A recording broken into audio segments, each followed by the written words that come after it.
show. I'm your host, June Smith, and this is Dating Dynamics. This morning I'm joined by two special guests. Let them introduce themselves to you. I hear Sugar Black. Good everyone. This is I Am B-Boy Slim. Make sure you hit me up on that Instagram. I Am B-Boy Slim. Shameless plug, but we love it. Where we left off last week was the first date. Got your way up to the first date, and now I want to elaborate on the signs. Pretty much the signs of on the first date. Because if you pay attention to the first date, that first date will tell us everything that we need to know about the person who we're out there dating. What signs do you look for on the first date? What are flags to you? Initially on the first date, I'm looking for compatibility, comfort level, how comfortable I could get with this person in a short period of time. The simple things that make me kind of want to have a second date.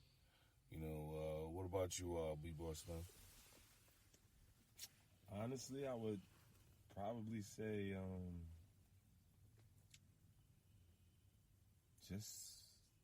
I don't know how much I can actually see on the first date, because some of the things that I'm looking for, that are the principles, basic honesty and, willingness to learn or a willingness to listen.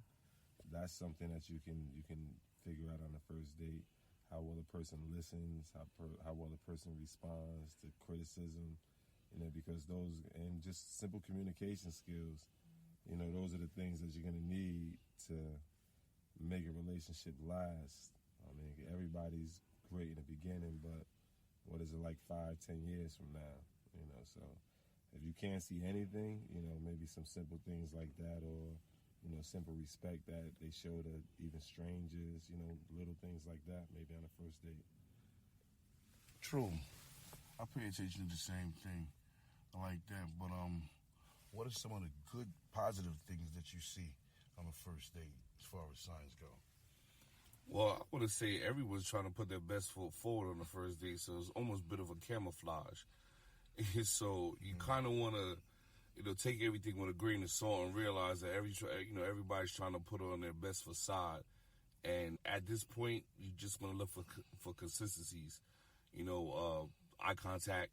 I'm not necessarily looking for anything like, touching or anything like that. But I want to know that, when I'm in the now with this person, like we're both in the now. Like, it's not, me and I got to kind of like battle for their attention and do all kind of nonsense like that. Peacock, so to speak. I'm not with all that, So that'll probably be one of the good signs, paying attention to me and inquiring more about myself. What was the question again? What are some of the good signs? What are some of the positive signs that you can see from a first date?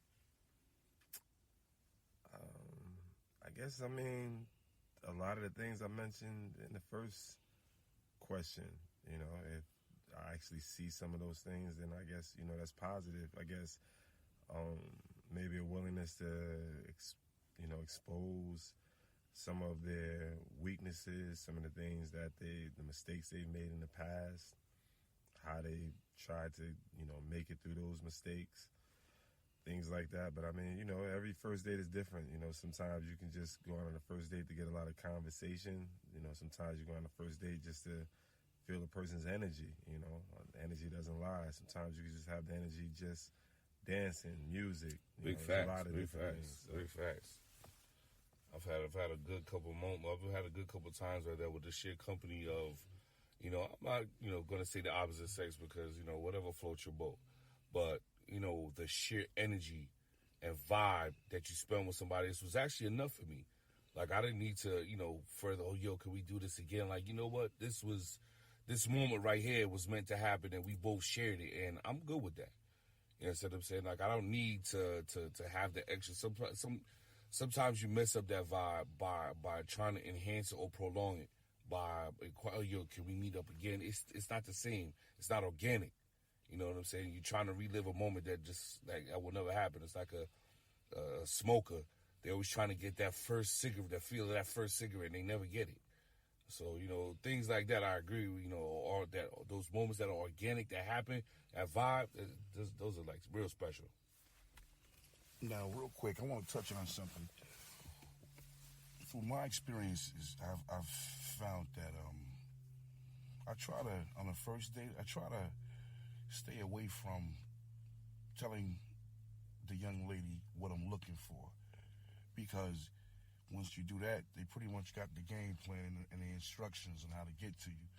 And then, of course, because time reveals all, you see that person was just putting on a facade and you wasted your time. So and this question comes up a lot on the first date. When a young lady asks you, what are you looking for? Do you totally be honest with her and give her everything? This Sugar Black, no. And you just alluded to the point. Like I'm not gonna give you a game plan on how to get to me and then end up get me all caught up. I'm not about to do all that. You know what I'm saying? I'm gonna give you a pretty generic answer, like, hey, what is everybody looking for? I'll probably even dodge that. You know what I'm saying? And that's part of the game. I would say right now, at the age I'm at now, honestly, I do let them know, right from the gate, because, at the end of the day, I'm a big proponent of transparency. And then number two,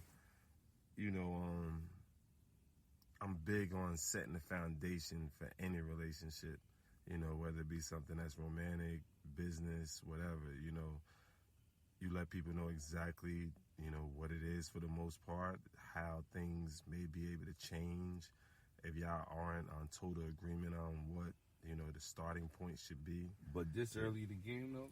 Like, why not? Because, at this age, like I said, a lot of people don't, they look at 6 months as wasted time, if you don't have it outlined as to what you want, do you want the possibility of marriage? Do you want the possibility of this? Okay. Some people don't even want to entertain marriage. Right. So if this person that wants to get married one day and the other person is like, I've been married before or whatever, and I'm not looking forward to that or looking towards that pretty much lets them know right then and there. Not that they wouldn't be compatible, but at some point in time when that, I don't know the saying, when that road, you reach that crossroads, so to speak, that person's going to be like, look, I told you I didn't want to get married. Now you done fell in love with me, I done fell in love with you, but we still stuck because that's not what I want for my life. So, yeah. Well, I agree with that, but that falls into my category of pretty generic. You know what I'm saying? Those are pretty like stern, or those are pretty like guidelines. Like there's something like that. I believe my interpretation of the question he asked was, would I give them details of what I'm looking for? Oh, I need a girl that cooks and does all this and does all that. I'm not about to do all that. Those are things that I'm gonna have as a personal checklist. That I will mark off in my head, like, damn, she means this, she means that. But as far as me giving you this information for you to falsely live up to it, I'm not doing that. Well, I don't know if it would be just falsely. I understand that. Trust me, I've been through the situations where people, spent a lot of time faking the funk. You know what I mean? But even with those situations that I can reflect on, I have my own responsibility on where things went wrong or why things went wrong and stuff like that. But, overall, I think maybe on the first date, of course, you're not going to disclose everything. How long will the first date last? But just in general, yeah, communication is definitely like almost like pretty much number one. Because if you can't be transparent and communicate early on in building a relationship, you can't ask for it down the line. That's not how it was built. That's what I'm saying. I'm at the point in time I'm at in my life right now.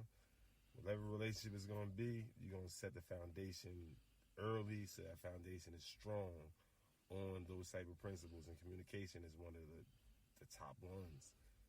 So if you can't communicate, like you said, ain't that it's false. Because at the end of the day, like, people that you fall romantically in love with, they help bring something out of you that you didn't know were there. Agreed. Just like, with your children, you have that intimate, godly love for your children. They bring out a strength in you you didn't know was there. So you asking a person to be more than what they are, and they actually living up to it because you give them that type of strength, I don't know if it would just be looked at as like faking the funk. You might just give them that inspiration. You might give them that strength, you know? So without communicating it to them, they may not ever know that that's an area they should improve on, or they may not even know they have the strength to improve on that area. So, well, if that's something that's, I bring out on them, that's something that's organic. That's something that's naturally going to come out of them, because that's something that they would like to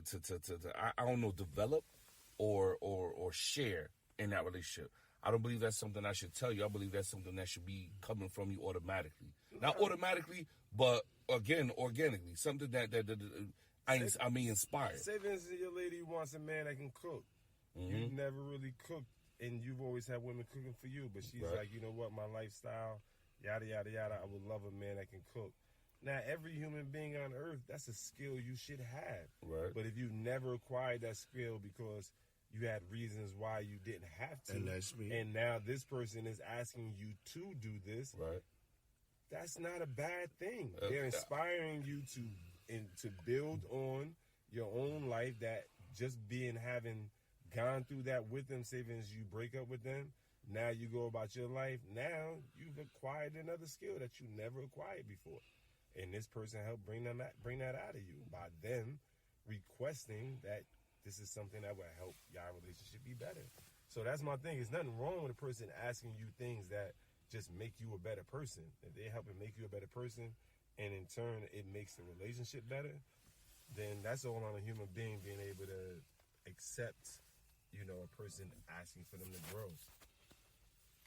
Well, if that does it for today's show, Unsigns, I want to thank Sugar Black. and I am B-Boy Slim. And I'm June Smith. Tune in next week. This has been Dating Dynamics.